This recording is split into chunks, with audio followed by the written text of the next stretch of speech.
Hello, guys, and welcome back to episode 4 of The Chilling Adventures of Sabrina. And this chapter is called Witch Academy. Basically, Sabrina's keeping to her side of the bargain with the Dark Lord. She is going for 3 days to the botched up Hogwarts Kakos Academy for witches that has basically been demonized by this entire series. And when she arrives there, she is waited on by this boy of around 8 or 9 years old, who escorts her to the evil headmaster's office, who gives her a list of lessons that are, oddly enough, non-magic classes. And he puts her first in this choir class that she excels at, which nobody could have predicted. Of course, Sabrina has to have this amazing voice because, hey, the star of the show can't be a bad singer. Well, too bad the power of the other world can't save this shit show from itself. Well, this one at least introduces a decent character, or at least one of the only decent characters in this goddamn series, called Nick Scratch. He's an overachiever, one might say, and perhaps he's, for most girls, quite good looking. He and Sabrina get talking. Naturally, rip-off Ethel Hallow and her 2 Tweedles don't like this, so they join them and continue trying to harass Sabrina there. But Nick fortunately decides to take Sabrina's side and asks to walk her to the next class, which he does. They cut to this sleepover then, where Susie tells Roz how her uncle got sick in the mines that belongs to the Kinkle family, that he has never been the same since.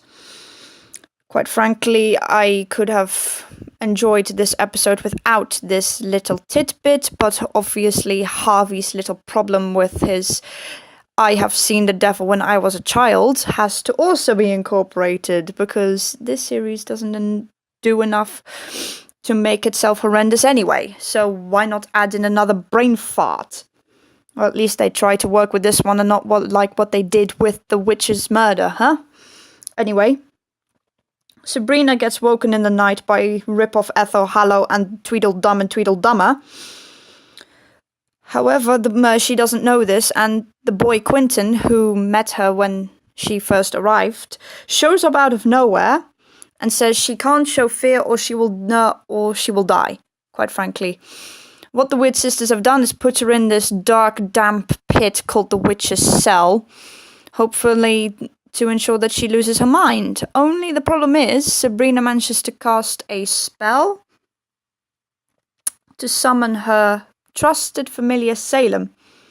And Salem somehow manages to get into the building and comfort Sabrina, much to the horror of the Weird Sisters. Eventually, Salem gets caught. Sabrina and Prudence have a fight in the bedroom, which gets disrupted by Mr. Evil Creepy Guy, who's in charge of the school. Her Aunt Zelda gets called in and convinces this high priest to test Sabrina so that she can have magical classes. And this test is known as the Acheron configuration, which quite frankly is this overthought, overly complicated thing that quite frankly makes no sense, but that's, I suppose, the whole point of it. And Creepy Guy, after Sabrina gets this test and she's left the room by request of both Creepy Guy and Zelda, enlists Zelda as a midwife for his wife. Naturally, the witches have to be midwives or are certified midwives because, hey, old medieval stereotypes, right? Yay, let's put that one in. Of course, there has to be witches that have to be midwives, good grief. Anyway, it cuts to Harvey getting informed of Uncle Jesse's illness by Roz, and him just remembering every single bit of when he saw the devil.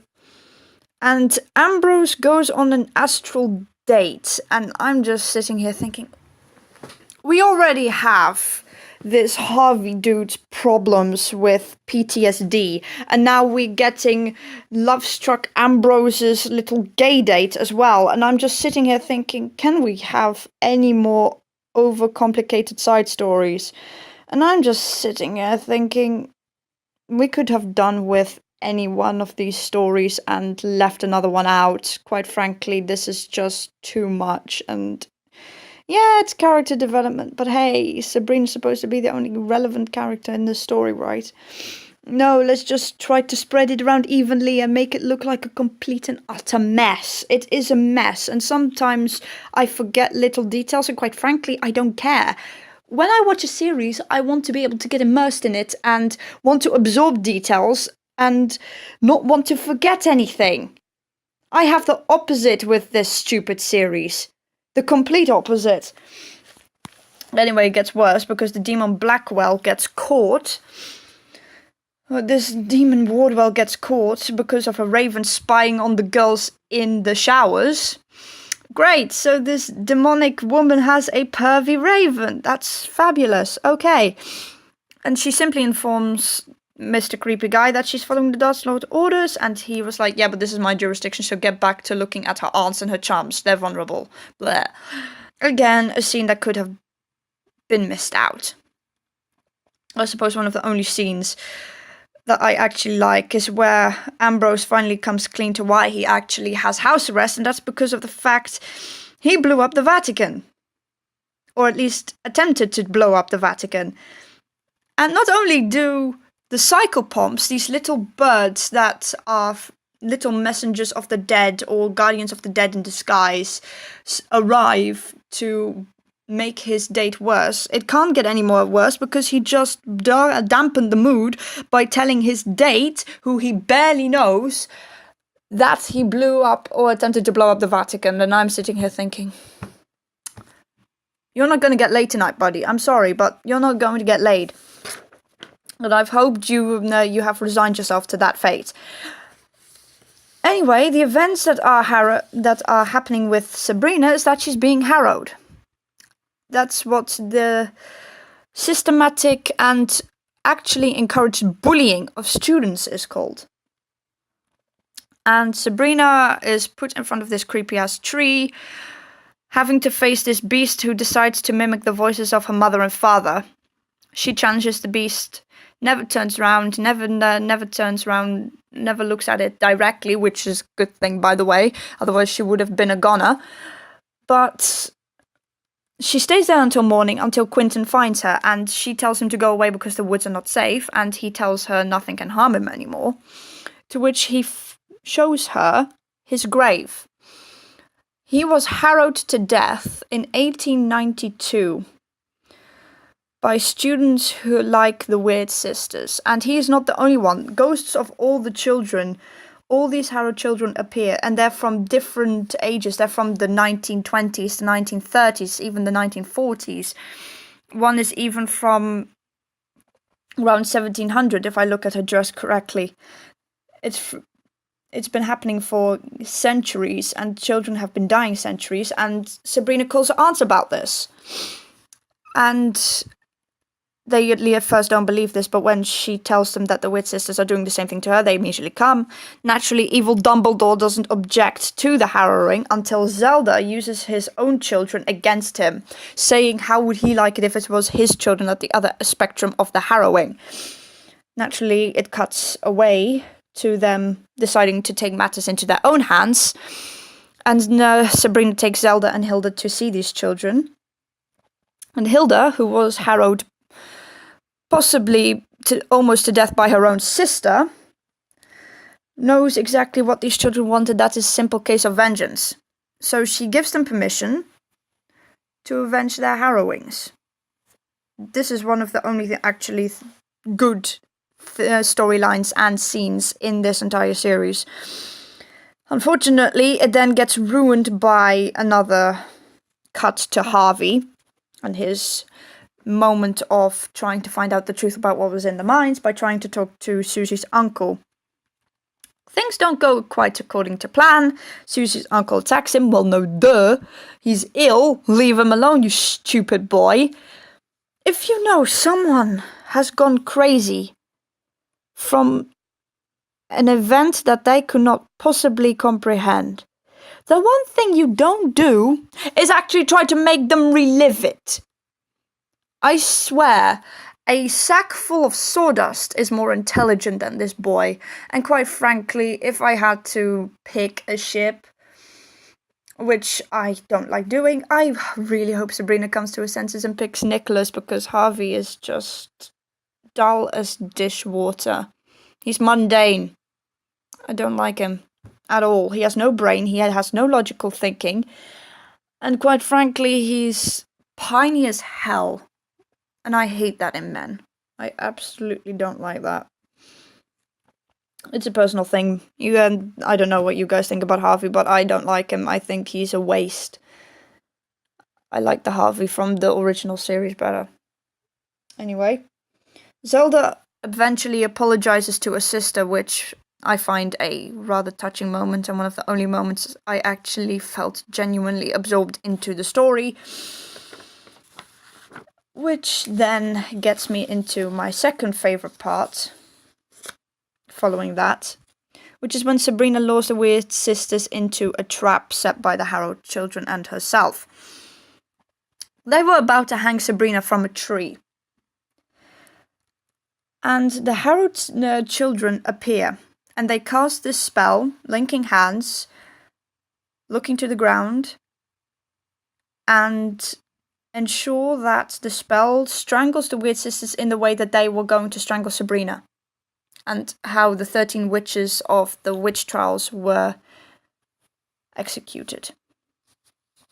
And Sabrina doesn't permit these children to stop with the spell until the sisters have learned their lesson and say, yep, there's going to be no more harrowings. Simple as that. No more harrowings, or this will happen again. It's not really said, but it's definitely implied, and that was the only thing that I thought, hey, finally Sabrina can kick some ass. Why does she need this stupid boy anyway?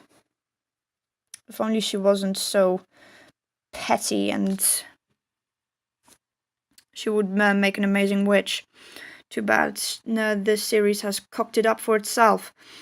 Anyway, Nick proves himself an even better character by smuggling one of the journals of her father out of the restricted section in the library in order to help her solve the Archon configuration.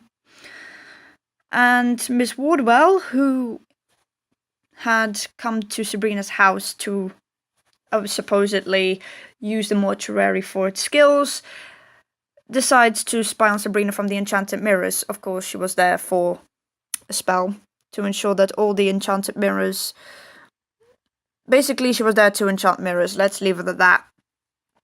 Unfortunately for Sabrina, she managed to scare her away by having this soppy conversation with her boyfriend. Before beginning on the Archon configuration, that's where it ends. And there is this ominous foreboding that something bad is going to happen. And quite frankly, I'm actually looking forward to it. I'm actually looking forward to reviewing Chapter 5, because at least that one is mildly interesting. Naturally, the events are quite possibly, maybe slightly too obvious for the intelligent viewer, or at least someone who is paying close attention, which I definitely was, because this series was going to be torn apart piece by stinking piece. And all I'm going to say now is Chapter 5 is definitely worth reviewing.